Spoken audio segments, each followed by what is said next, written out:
What's unique about the relationship between Lee Stranahan, David Webb, Andrew Breitbart, who's not on the line with us, he's on a plane right now, and Representative King and others, is that we put aside the partisan politics and those issues get thrown aside where they belong to tackle the real issue and this issue of fraud.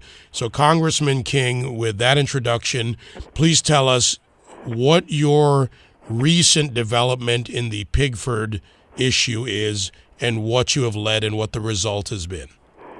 Well, thank you. And I first would say that I reciprocate in kind to Lee Stranahan.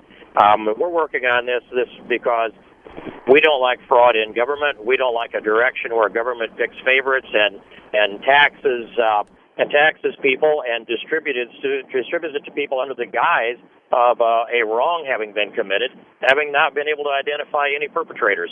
So there's, of course, a long story to Pigford, and without digging down into those details, the status is this, that Pigford 1 distributed $1.05 billion because of the allegations of discrimination against black farmers by the USDA.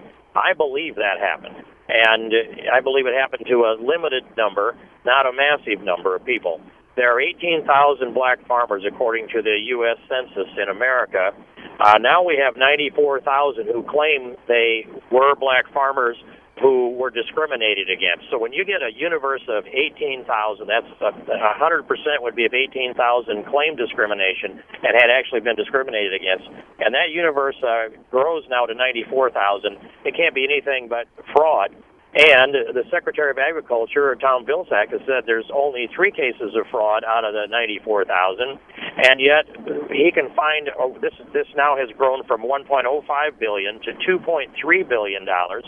If the Secretary of Agriculture, working in conjunction with Attorney General Eric Holder, can find 94,000 people that claim they were discriminated against by the USDA because they were farmers or wanted to be black farmers, and they can distribute $2.3 billion, but not find a single perpetrator of discrimination who are on the payroll of Tom Vilsack, the Secretary of Agriculture, there's no way that equation comes down to being something we just missed some kind of a detail.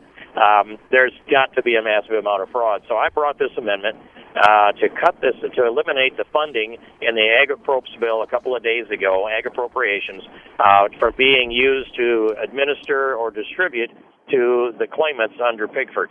And that amendment was, I believe, we won the debate, and we succeeded in our argument. We just lost the vote. There were 145 who voted with my amendment, and 262 voted no.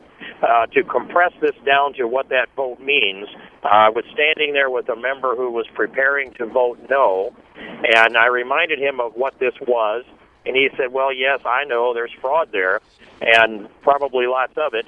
And said, your choice is, if you put up a no vote versus a yes vote, if you put up a yes vote, he says, I'll be called a racist. And I said, I know. Your choice is you're going to either be gutless or called a racist. What do you choose? And he said, call me gutless. And he voted no.